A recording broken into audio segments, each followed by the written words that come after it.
Dr. Gold, welcome to the program. Glad to be here. All right. Is this Eighth Circuit ruling, is this the tipping point here in the legal battle over these procedures? Yes, we are entering it's the dawn of a beautiful new age in America. For the last maybe 10 to 15 years, we've had this horrific medical mutilation procedures on minors. This is where doctors who are trans predators, transgender activists, have offered to mutilate healthy children's bodies, specifically cutting off breasts, cutting off penises, giving powerful medications that permanently sterilize a person. And this era is coming to a close. Last year in United States Supreme Court ruling in Scrimeti, we saw the brakes being applied. Now, just yesterday, the Eighth Circuit reinforced in I believe it was an 8-1 decision, or might have been a 7-2 decision, that parents do not have a right to medically mutilate or trans their children. This is amazing news. Doesn't it make sense that no person, whether it is the government or whether it's a parent, should ever have a right to take another person and say, you will never be able to have children. You will never be able to breastfeed. You will never be able to have like a normal, healthy, functioning body. Our Eighth Circuit said no more. Yeah, and thank God for that. And usually you see these parents on social media, like they have trophy kids, like when they have a boy in a dress, they show them off. And it's like usually their pronouns, the parents are, is me, me, me. And they use the kids as props. But one of your 4 points, which I think is great, is when it comes to detransitioners and saying that they don't have any regrets. I did an interview with a Navy SEAL, Chris Beck, who transformed into Kristen Beck, and the left fell in love with him, put him on top of the magazines, interviewed him. Then when he detransitioned, they dropped him like a wet towel, didn't want to hear his story. But I think instead of having a National Transgender Day of Visibility, we need to have a National Day of Detransitioner in the country to show those cases. You're correct. That is, there's so much gaslighting in this nation. If you don't agree with what the mainstream media says about things, then they just pretend that you don't exist. And it's incredibly painful. The story of detransitioners is absolutely horrific. So they face a lifetime of regret. There's things that they can never change. They can never reverse. They no longer can breastfeed. They no longer can have children.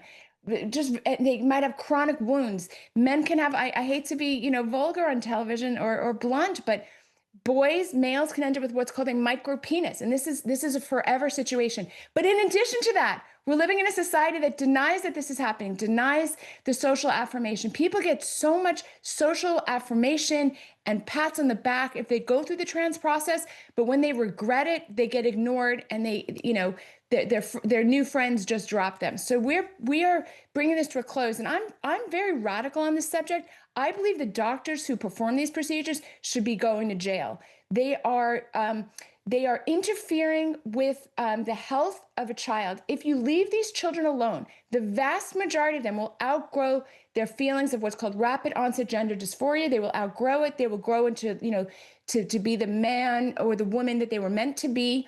Leave them alone. It's the doctor's interference in this that's preventing the children from growing up normally. And you put a few of these doctors in prison, the whole industry will shut down.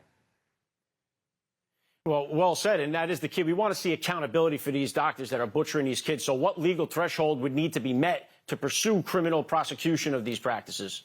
Well, the Trump administration is really all over this. First thing that they're doing is they're not funding these procedures anymore from a government perspective. And a lot of medical funding comes from the government, right? Medicaid, Medicare, all of those things. Plus, private insurance companies follow what the government insurance companies do. So that's a big deal. The states are now coming down hard. This is, this Eighth Circuit. We had the Scrimeti Supreme Court. So states are very leery now of letting their hospitals in their states do these things. They know that the lawsuits are coming. But I'm a big fan of putting a couple of these doctors in prison. We can start with Dr. Olson Kennedy in Los Angeles. She is so proud of all the mastectomies she's done on teenagers. She's so proud of this. Let her go to court. Let her have her day in court. She'll be found guilty of something called medical battery. Just because a doctor does it doesn't mean it's not battery. It's medical battery. You can't chop off healthy body parts of minors. Not okay. She should be charged with medical battery, and I can assure you the whole industry will quit. Yeah, I'm right on board there with you. I love that. How critical was the Scrimeti in shaping the 8th and 10th Circuit outcomes? And is this going to help sway public opinion? The Scrimetti decision last year was absolutely critical. It was kind of an interesting little quirk, which is that the case of Tennessee, which was standing up for children's right not to, children's Tennessee parents were standing up for their children, saying, you can't force this stuff. And the state of Tennessee was backing the parents, right? Then the Department of Justice under Biden fought Tennessee. And then the election happened. And the argument was being done under the Biden DOJ, but then Trump took office, and the Trump DOJ now sided with Tennessee and said, no, we agree that Tennessee has a right to protect their kids. So the Scrimetti decision came down. It was just kind of an interesting little quirk how it changed politically in the middle. But it's very clear, United States law, parents do not have a right to trans their children.